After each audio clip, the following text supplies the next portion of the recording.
अस्सलाम वालेकुम everyone, welcome to it's about time. मेरा नाम ताहा है और मेरे साथ मेरे एक बहुत अच्छे दोस्त यहाँ पे मौजूद हैं, अब्सार तारिक। कैसे हैं आप? मैं बिल्कुल ठीक। ताहा, आप कैसे हैं? मैं अल्हम्दुलिल्लाह। अब्सार, पहले तो आप ये बताएं कि हमारी कितनी दफ़ा हम अटेम्प्ट है हमारी इसको रिकॉर्ड करने में, रिकॉर्ड हो कि नहीं दे रही है ये बड़ा ये मेरा ख्याल है हमारी थर्ड अटेम्प्ट है। और सबसे पहले क्या हुआ कि हमसे सबसे पहले तो ब्लूपर से भरी हुई थी, बड़ी नहीं अच्छा, दूसरी दफ़ा ये हुआ कि रिकॉर्डिंग कर ली, फिर हमें पसंद नहीं आई, और अब ये है कि थर्ड टाइम जो है वो हम उसको वापस एक दफ़े से ट्राई दे रहे हैं। बिल्कुल। ये जो बेसिकली इस एपिसोड में, ये जो एपिसोड है इसमें हम अपने इंट्रोडक्शन देंगे, थोड़ा सा गेट टू नो करेंगे कि हम कौन हैं। ऑब्वियसली ऑडियंस को पता चले कि हमारा बैकग्राउंड क्या है, कि क्या हमने पढ़ा है, हमारी क्वालिफिकेशंस क्या हैं, just to have a general idea कि वो सुन किन को रहे हैं। तो अगेन इस नतीजे पर हम इस तरह आए कि हमने थोड़ी ब्रेनस्टॉर्मिंग की, फिर हमने सोचा कि नहीं, ये तो हमने बहुत सोचा कि हम क्या रिकॉर्डिंग करें, तो फिर हमने ये इस नतीजे पे आए कि पहले हमें इंट्रोडक्शन करना चाहिए, थोड़ा बहुत एक बेसिक इंट्रोडक्शन हो जाए पूरी एपिसोड का, पूरी पॉडकास्ट का। सो बताएं अच्छा, क्या इंट्रोडक्शन आप करेंगे? जी तो अच्छा, इंट्रोडक्शन से स्टार्ट करते हैं कि मेरा नाम अब्सार है और ये हमारा पॉडकास्ट चैनल है जो आपको पता लग गया होगा, इट्स अबाउट टाइम, जिसमें मैं भी होस्ट हूँगा और ताहा भी होस्ट हैं, हम दोनों होस्ट हैं, और हम आपस में भी डिस्कशन करते रहेंगे और उसके बाद हम गेस्ट जो होंगे उनको भी बुलाएंगे और उनके साथ भी डिस्कशन करेंगे। तो अच्छा, स्टार्ट करते हैं। सबसे पहले आप ये बताएं अपना बचपन से चलते हैं, बचपन का बताएं कि कैसे अपब्रिंगिंग हुई, किधर पढ़े, क्या हुआ, सारा वो जर्नी। तकरीबन 7-8 साल की जब मैं उम्र में था तब मैं बाहर चला गया था मिडल ईस्ट, रियाद में कुछ अर्सा मैंने गुजारा, एंड देन कुछ अर्सा मैंने खुबर में गुजारा, नेबरिंग सिटी है बहरीन का, एंड देन फिर मैंने फाइनली मस्कत में अपने आखिरी साल गुजारे अब्रॉड के, एंड देन फाइनली मैं वापस पाकिस्तान, मेरा कम बैक हुआ। यहाँ से फिर मैंने मोस्टली मेरी जो स्कूलिंग थी वो बेस्ड इन बीकन हाउस ही थी। जब मैं मस्कत में था तब भी वहाँ पे जो स्कूल में मैं जाता था, जो मेरा मिडिल स्कूल था, वो मैनेज बाय बीकन हाउस था, और उससे पहले भी जब मैं पाकिस्तान में था तो मैंने छोटी क्लासेस बीकन हाउस में ही गुजारी हैं। तो मोस्टली मेरा बेस स्कूलिंग जो थी वो बीकन हाउस से ही हुई है। तो फिर मैंने यहाँ पे आके अपना ओ लेवल्स भी बीकन हाउस से किया, and then that's pretty much it. And then अभी हम कॉमसेट्स में पढ़ रहे हैं। आप बताएं। मेरी तो ऐसे आपकी तरह की स्टोरी नहीं है। मैं पाकिस्तान में ही, वैसे बेसिकली हम लाहौर के हैं, लेकिन स्टार्ट से इस्लामाबाद में ही रह रहे हैं। अबू की जॉब थी और इधर ही सब कुछ था। तो स्टार्ट से हम जो सारे बहन भाई जो बड़े हुए हैं वो सारे इस्लामाबाद में ही हुए हैं। स्कूलिंग जो है OPF से पढ़ा है। OPF के बाद मैंने पढ़ा है असास से O लेवल्स किया है, फिर A लेवल्स जो था वो रूट से किया है, और फिर अभी हम साथ ही कॉमसेट्स में हैं, इकोनॉमिक्स कर रहे हैं। अब देखते हैं आगे ज़िंदगी कहाँ लेके जा रही है। जी, अब वो थोड़ा सा डिटेल में बताते हैं, कॉमसेट से हम कौन सी डिग्री कर रहे हैं, थोड़ा सा बताएं आप सही तरह, प्रॉपर्ली, लाइक थोड़ा सा शुरू से। जी अच्छा, कॉमसेट से हम इकोनॉमिक्स पढ़ रहे हैं, और इकोनॉमिक्स में मेरा तो स्टार्ट से ही बहुत, मैं पैशनेट था इकोनॉमिक्स के लिए, और शुरू से ऐसे था कि कोई मुझे साइंसेस पढ़ाता भी था, कोई प्रोफेसर, तो मेरा दिल ही नहीं लगता था उसमें, और मुझे शुरू से था कि मैंने तो परस्यू अपना बिजनेस या इकोनॉमिक्स में करना है। लेकिन आप अपनी स्टोरी बताएं। आप मैंने टोटल स्विच किया, मेरा पूरा जो बैकग्राउंड था वो CS का था। O लेवल्स में CS मैंने की, A लेवल्स में भी मैंने CS किया आके, बट अगेन मुझे दौरान A लेवल्स के ड्यूरिंग A लेवल्स मुझे ऐसे हिंट्स मिलने शुरू हो गए थे कि नहीं, मेरे लिए ये नहीं है। जो मेरा एक नेचुरल इंक्लिनेशन था वो मुझे फील होता था कि नहीं यार, टुवर्ड्स मैनेजमेंट साइंसेस है, not specifically economics but generally towards humanitarian subjects. तो वो हिंट्स मैंने टाइमली लिए नहीं, तो जब थोड़ा कुछ कॉन्सिक्वेंसेस नहीं, कुछ सर्कमस्टेंसेस इस तरह के बन गए कि मुझे फिर वो हिंट्स फाइनली पता चल गए, आई गॉट द मैसेज कि नहीं, ये मेरे लिए नहीं है। तो फिर मैंने उसको परस्यू किया जो मुझे एक्चुअल फील हो रहा था कि ये मेरे लिए है, विच वॉज इकोनॉमिक्स। आप ये बताएं कि आपके लिए तो फिर नया सब्जेक्ट है, कैसा चल रहा है अभी तक इकोनॉमिक्स? एंजॉय कर रहे हैं? काफ़ी अच्छा चल रहा है, क्योंकि मेरा एज आई सेड कि नेचुरल एक इंक्लिनेशन था, और economics again is a study of daily life. तो मोस्टली क्योंकि मैं पहले से न्यूज़पेपर रीडिंग करता था, तो मोस्टली जो उस तरह के अफेयर्स थे डे टू डे लाइफ के बारे में, जो प्रॉब्लम्स थे, जो बेसिक आप समझें जो टर्मिनोलॉजीज़ यूज़ होती हैं इकोनॉमिक्स के अंदर, उससे मैं यूज्ड टू था। तो इसलिए अल्हम्दुलिल्लाह मैं सेटल हो गया प्रॉपर्ली। बट मेरा एक सवाल है, हमें बायोलॉजी क्यों पढ़ा रहे हैं इकोनॉमिक्स में? अच्छा, नहीं ये काफ़ी अच्छा है, लेकिन बहुत लोग इसको कहते हैं कि मतलब आप बायोलॉजी पढ़ रहे हैं, हमें कंप्यूटर्स भी पढ़ा रहे हैं, हमें डिफरेंट और भी आगे पढ़ाएंगे, साइकोलॉजी पढ़ाएंगे। तो मतलब बहुत से बच्चे जो हैं वो कहते हैं कि नहीं ये अच्छी चीज़ नहीं है, मतलब हम इकोनॉमिक्स पढ़े हैं तो हमें ये पढ़ना नहीं चाहिए। लेकिन अब जैसे मैं हूँ, मैंने आपको बताया मैंने शुरू से इकोनॉमिक्स पढ़ा है, मैंने बायो पढ़ा ही नहीं। अगर मैं इस स्टेज पे बायो नहीं पढ़ूँगा तो मैं ज़िंदगी में कभी भी बायो नहीं पढ़ूँगा। तो मुझे अभी तक कुछ भी नहीं पता था, इवन के ये जो सेल्स होते हैं इसकी भी मुझे प्रॉपर उस तरह से चीज़ों का नहीं पता था। बात आपको इंटरप्ट करूँगा। देखें, जनरलाइज तो हम कब से कर रहे हैं चीज़ों को। अगेन जब हम ओ लेवल्स में थे हमारे काफ़ी सब्जेक्ट्स थे, अगेन काफ़ी ऑप्शंस थे हमारे पास। ए लेवल्स में जब आए तब भी हमारे पास 3 मिनिमम एंड देन जितना आप लेना चाहें उतने सब्जेक्ट्स का ऑप्शन था। अब यूनिवर्सिटी में खासतौर पर जब बैचलर शुरू करते हैं तो हमें एक स्पेसिफिक फील्ड की तरफ परस्यू करना चाहिए। सो आपको नहीं लगता कि यहाँ पे आके भी हमें अगेन जनरलाइज्ड सब्जेक्ट्स पढ़ाए जा रहे हैं इंस्टेड कि हमें सिर्फ इकोनॉमिक्स के सब्जेक्ट्स पढ़ाए जाएं? इकोनॉमिक्स होना चाहिए, मैं बिल्कुल मानता हूँ, लेकिन अब देखें कि ये 4 साल की डिग्री है। इकोनॉमिक्स अगर पढ़ेंगे तो ये 4 साल नहीं है, कोई 1 साल 6 महीने का कोर्स है जो इन्होंने 4 साल में प्रोलॉन्ग करना है।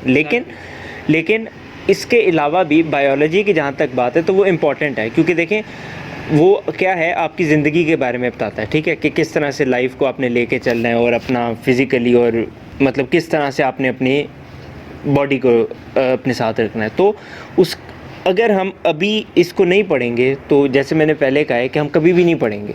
तो इसलिए मैं तो इसको समझता हूँ कि बहुत अच्छी अपॉर्चुनिटी है कि वो एक बेसिक्स आपको इंट्रोडक्शन दे रहे हैं और बायो का और बाकी चीज़ों का, एटलीस्ट आपको चीज़ों की समझ आए ना, तो मेरा ख्याल है उसके लिए। ये फॉर अनदर डिस्कशन एक और एपिसोड इसमें से निकल सकती है कि क्या पाकिस्तान में बैचलर्स प्रोलॉन्ग किया जा रहा है, कि क्या उसका टाइम एक्यूरेट है? नहीं, पूरी दुनिया में किया जा रहा है वैसे, मतलब पाकिस्तान। हाँ, मैं तो इस डिस्कशन को हम कंटिन्यू कर लेंगे इन अनदर एपिसोड। इसके बारे में पूरी एक एपिसोड बन सकती है। आप एपिसोड निकाल रहे हैं देखिए ऐसे ही आप यकीन करें हमारे पास टाइम कंस्ट्रेन है थोड़ा सा, इसलिए हम थोड़ा जल्दी करना चाहते हैं। अब मेन सवाल का जवाब तो दिया नहीं कि हमारी मुलाकात कैसे हुई और मोटिवेशन क्या था पॉडकास्ट शुरू करने का। तो अगर आप बताएं थोड़ा सा। जी, हमारी मुलाकात ऐसे ही हुई जैसे हमने बताया, कॉमसेट्स में हम सेम डिग्री कर रहे हैं और अभी हमारा बल्कि पहले ही वो है सेमेस्टर। अच्छा, अभी शुरुआत। हाँ जी, अभी शुरुआत की है। तो उधर ही हम मिले और जैसे स्टार्ट आपका ये आइडिया था, आपने ये शुरू से मेरा ख्याल है काफ़ी पहले से ही सोचा हुआ था, ए लेवल्स के स्टार्ट से शायद, लेकिन उसके अंदर एग्जीक्यूशन में थोड़ा सा इशू आ रहा था। तो मैं फिर आया और जब हमने इस आइडिया को डिस्कस किया, हम बैठे हुए थे, तो ये बड़ा अच्छा मुझे आइडिया लगा। और उसमें जो आपको एग्जीक्यूशन में मसला आ रहा था उस जगह पे शायद आप कह सकते हैं मेरा स्ट्रॉन्ग हैंड था, तो मैंने आपको उसमें हेल्प किया। तो अब हम दोनों फिर हमने इसको एज इन सम पार्टनरशिप क्या, हम दोनों ने अपने ही पर्सनल ग्रोथ के लिए एक चैनल रखा है। और बताएंगे कि रीजंस क्या थे स्टार्ट करने के। जैसे कि आपने कहा एग्जीक्यूशन वाले बहुत इंपॉर्टेंट लेसन है मेरे लिए लर्न करने के लिए, क्योंकि मुझे जो अगेन मसला आ रहा था वो एग्जीक्यूशन में ही था। मैं प्लानिंग सब कुछ की भी थी बट वो एग्जीक्यूट नहीं हो पा रहा था। I don't know for what reasons, but ये नहीं, ये अगर देखा जाए ना तो ये सिर्फ आपका इशू नहीं है, ये पाकिस्तान में 99.9% लोगों का शायद इशू है इस टाइम पे। आइडियाज़ बहुत हैं, ठीक है, और एक जो लोग हैं एक कैटेगरी में फॉल करते हैं जो सोचते ही नहीं, मतलब जिनको सोचने मतलब उनको ऊपर छोटे होते हैं तब से अगर वो कोई अलग सी बात करेंगे तो वो उनके अम्मी अबू ही कहेंगे ये किस तरह की बात कर रहे हो तुम, ये तो हो ही नहीं सकता, ठीक है। फिर उनकी सोच ही बंद हो, उनके पास आइडियाज़ ही नहीं आते। फिर एक कैटेगरी में लोग आते हैं जिनके पास आइडियाज़ होते हैं और वो एग्जीक्यूट नहीं करते। ये सबसे डेंजरस लोग होते हैं क्योंकि उनके पास आइडियाज़ बहुत ज़्यादा हैं और मतलब हर वक्त आइडियाज़ ही आइडियाज़, लेकिन वो एग्जीक्यूशन नहीं कर पाते। फिर बाद में वो जो डिप्रेशन है और वो सब है वो इसी वजह से आता है, काश मैं तब ये कर लेता। तो काश को कोई नहीं देखता। तो इसलिए आइडिया बेशक एक छोटा सा हो, उसको एग्जीक्यूट करें, फिर उसको वो आइडिया ऑटोमेटिकली ट्रांसफॉर्म हो जाएगा। आप उसको सुन लें, वो जो मार्क ज़करबर्ग है वो भी यही कहता है कि आइडिया हमेशा ट्रांसफॉर्म ओवर द प्रोसेस होता है। जो आपने सोचा है वो कभी नहीं होगा, जो आपने सोचा है उससे बिल्कुल डिफरेंट दुनिया है। आपका काम है एक आइडिया लेना, उसको सिर्फ एग्जीक्यूट करना। ओवर द जर्नी आपके पास फिर वो ऑटोमेटिकली जो है वो रिफाइन हो जाएगा आपका idea. Agree with this point, काफ़ी इंपॉर्टेंट पॉइंट है for those of you who listening. अब मेन चीज़ सवाल ये है कि पॉडकास्ट शुरू करने की क्या वजूहात हैं। तो इसके मैं स्टार्ट करता हूँ, एक एक रीज़न्स हम कर लेते हैं। असल में हम दोनों का जो एक साथ हम दोनों ने पार्टनरशिप इसको कर लिया और स्टार्ट कर दिया, वो यही वजह थी कि ठीक है, करें बोलते नहीं यार, अब रुकिए, आप ये मुझे दे देना, ये पूरा ही दे दें। शुक्रिया। कुछ कहना चाहेंगे, बोल दें कुछ। नहीं, एक टेबल पूरी दुनिया देख रही है। अच्छा, हम तो पैगाम पहुँचे पीसीबी पे तो ओहो नहीं वो भी बाबर कप्तान जो ना हटाए बाबर एक टेबल ले चलें ठीक है। उनका कहने का मतलब था कि पाकिस्तान ने वो टॉपिक तो हमने छेड़ा नहीं, अभी जो हुआ है ओहो, जो पाकिस्तान ने करनामा सर इंजाम की नहीं, बट अच्छा आप कुछ कह रहे थे, आप कंटिन्यू करें, फिर हम इस टॉपिक के बारे में आते हैं। अच्छा, मैं ये कह रहा था कि इसको स्टार्ट करने की वजूहत, तो जो हमने ये पार्टनरशिप में आया इसको स्टार्ट किया, वो स्टार्ट करने का मकसद जो था वो यही था कि हम दोनों के जो एंड गोल्स थे वो सेम ही थे इस पॉडकास्ट के साथ। तो वन ऑफ द रीज़न्स उसमें से ये थी कि हम अपनी पर्सनल ग्रोथ के ऊपर काम करें। जैसा भी हमने स्टार्ट में हैं, हम यंग हैं, हमने बहुत दुनिया को देखना है, समझना है, तो जो गेस्ट आएंगे उनके एक्सपीरियंसेस से सीखें और हम एक दूसरे के एक्सपीरियंस से सीखें, आपस में कम्युनिकेशन बेहतर करें। तो पर्सनल ग्रोथ जो है वो वन ऑफ द फैक्टर था। इसके अलावा सेकंड पॉइंट पे आते हैं वापस। सेकंड पॉइंट मेरे ख्याल में ये था कि हमने अपनी नेटवर्किंग एक तो बढ़ानी थी, मुख्तलिफ लोगों के साथ इंटरेक्शन करना था। अभी हम डिफरेंट, अब सिर्फ ये नहीं है कि हम उन गेस्ट को ही बुलाएंगे जो बड़े पॉपुलर हैं या जो बड़े वेल नोन हैं, हम उन अनसंग जो हीरोज़ हैं हमारे, जो डेली लाइफ में लोग हैं जो कि हमें फ़ील नहीं होता कि वो इतने इम्पोर्टेंस दे रहे हैं हमारी लाइफ को, बट वो दे रहे होते हैं। उसमें काफ़ी लोग आ जाते हैं, फॉर एग्जांपल टीचर्स आ जाती हैं, फैकल्टी मेंबर्स आ जाते हैं। इधर मैं थोड़ा सा इसको एलेबोरेट करूँगा, वो इस तरह से कि वो लोग जो बेसिकली फेमस नहीं है या फिर जिन्होंने कोई बहुत बड़ा उनका नाम नहीं है, लेकिन अगर उनको आप उनकी लाइफ को स्टडी करो तो वो बहुत एक लर्निंग वाली लाइफ है, फुल ऑफ लर्निंग्स है उसमें। तो इस तरह के लोगों को हम लेके आएंगे जिसकी वजह से हमारा भी फ़ायदा होगा और हमें भी लर्निंग मिलेगी, और सबसे बड़ी बात है जो आज का यूथ है या जो भी हमारी ऑडियंस है उसको बहुत ज़्यादा लर्निंग मिलेगी। मेन रीज़न ये था कि स्पेशली हम ये चाह रहे थे कि जो हम लेसन सीखें, जो हम एक्सपीरियंस दूसरों से लें, वो हम सिर्फ आपस में ना रखें बल्कि हम बांटें, शेयर करें, क्योंकि हम खुद अभी लर्निंग स्टेज के अंदर हैं।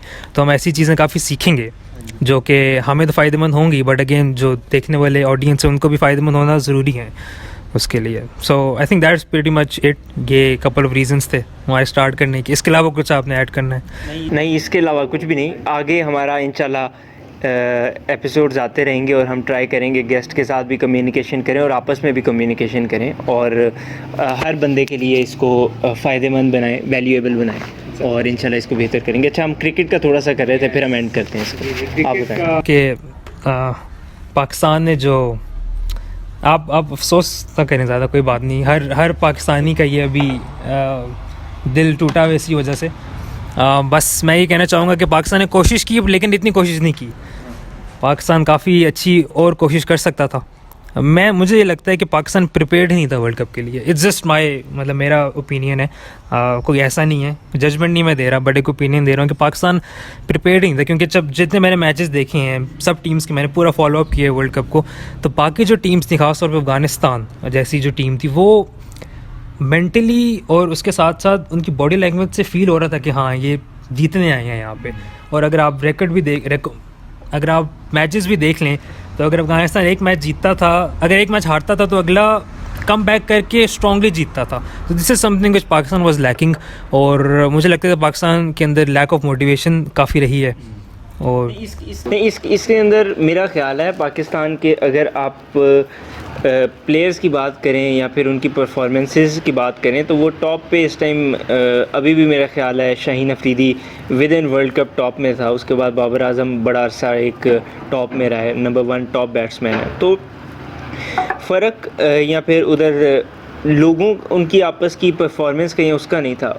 जो मुझे लगता है इशू ये मेरी भी ये, जैसे आपकी एक ओपिनियन है तो मेरी भी ओपिनियन है कि इशू उनके उसमें था, मेंटली वो उस तरह से तैयार नहीं थे इस वर्ल्ड कप को खेलने के लिए जिस तरह होना चाहिए था। क्योंकि आपको पता है पाकिस्तान इंडिया वैसे है 2 मुल्क हैं, लेकिन पॉलिटिकली इतना बना दिया गया है कि पाकिस्तान जो है वो इंडिया में जाते डरता है, इंडिया जो है वो पाकिस्तान में आते डरता है। तो यही वजह कि मेरा जहाँ तक ख्याल है कि जहाँ पे उन्होंने लैग किया और थोड़ा सा इशू। राइट, अच्छा चलें अब हम प्रिडिक्शंस पे आ जाते हैं, क्योंकि अब वर्ल्ड कप बिल्कुल इख्तिताम पे ही है, सेमीफाइनल्स बचे हैं, देन फाइनल्स हैं।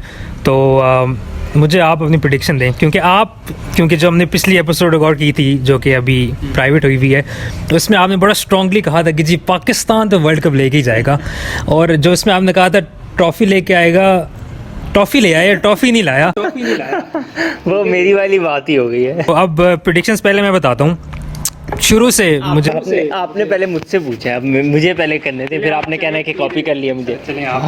अच्छा अच्छा, मुझे लगता है कि देखा जाए तो इंडिया जो है वो एक वन ऑफ द ऑप्शन है जो जीत सकता है, क्योंकि इंडिया ने ग्राउंड अपने हिसाब से बनाया हुआ है। इंडिया ने अपने प्लेयर, जो उसकी प्लानिंग है वो तकरीबन मेरा ख्याल है पिछले कई टाइम से चलती आ रही है, जिसकी वजह से तो मेरा ख्याल है कि India is one of the option. और उसके व्हाट्स योर प्रेडिक्शन, ऑप्शन को छोड़ें, अच्छा आप किस पे प्रिडिक्ट कर रहे हैं? मैं प्रिडिक्ट कर रहा हूँ, आप सोच से मैं बताता हूँ तब तक। मैं इंडिया को तो मैंने पहले से ही कहा था कि इंडिया जीतेगा, क्योंकि अगेन उनको होम ग्राउंड एडवांटेज है, उनका क्राउड अपना है, उनके ग्राउंड्स अपने हैं। अगेन जो आपने बात की आईपीएल वाली, वो उनका इतना आईपीएल काफ़ी अर्से से चलता आ रहा है, तो इतना उनको वो खेल के वो यूज्ड टू हो चुके हैं कि अब उनको सब, वो पहले से प्रिडिक्शन उनके पास होती है कि कौन जीतेगा कौन हारेगा। तो दैट इज़ वाई ये हो सकता है ऐसी कोई बेसलेस बात है, but again end of the day India जीतता है, दैट इज़ व्हाट मैटर्स। अच्छा आपका इंडिया, मतलब आपकी प्रेडिक्शन में मेरा prediction India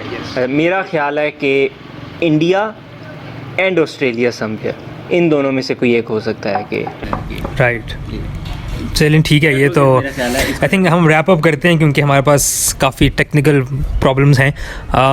thank you very much for staying thank you very much for listening. अगर आप यहाँ तक पहुँचे हैं तो क्या कुछ पैगाम आप पहुँचाना चाहेंगे? एंडिंग रिमार्क्स जी, बस जल्दी बता दें। रिमार्क्स ये हैं कि जो भी हमारी जर्नी होगी उससे लर्न करने की कोशिश कीजिएगा, हम भी करेंगे, आप लोग भी करेंगे, और हम कोशिश करेंगे कि वैल्यूएबल से वैल्यूएबल कंटेंट लाएँ। शुरू की है अपनी लर्निंग के लिए, सिर्फ अपनी लर्निंग के लिए नहीं बल्कि सबकी लर्निंग के लिए। सो होपफुली हमें उम्मीद है कि हम कामयाब होंगे इसके अंदर, और कामयाब, हमें लोग भी कामयाब करेंगे और वैसे हम खुद भी होंगे। हम इंशाल्लाह बस कोशिश करेंगे कि हम कंटेंट डालते रहें, नो मैटर कि हमें कोई रिस्पांस कैसा आ रहा है कैसा नहीं आ रहा। Obviously at the end of the day आपको होता है, उससे फ़र्क पड़ता है, लेकिन बस कोशिश करेंगे कि हम वैल्यू प्रोवाइड करें। हमारा जो मेन कॉन्वर्सेशंस हम करें और फ्रूटफुल कॉन्वर्सेशंस हों, कोई मीनिंगफुल हों, ऐसी कोई बेसलेस बातें, मीनिंगलेस बातें ना हों। बस इसके साथ साथ that is it, I think pretty much it, let's wrap it up, it's about time. चलें।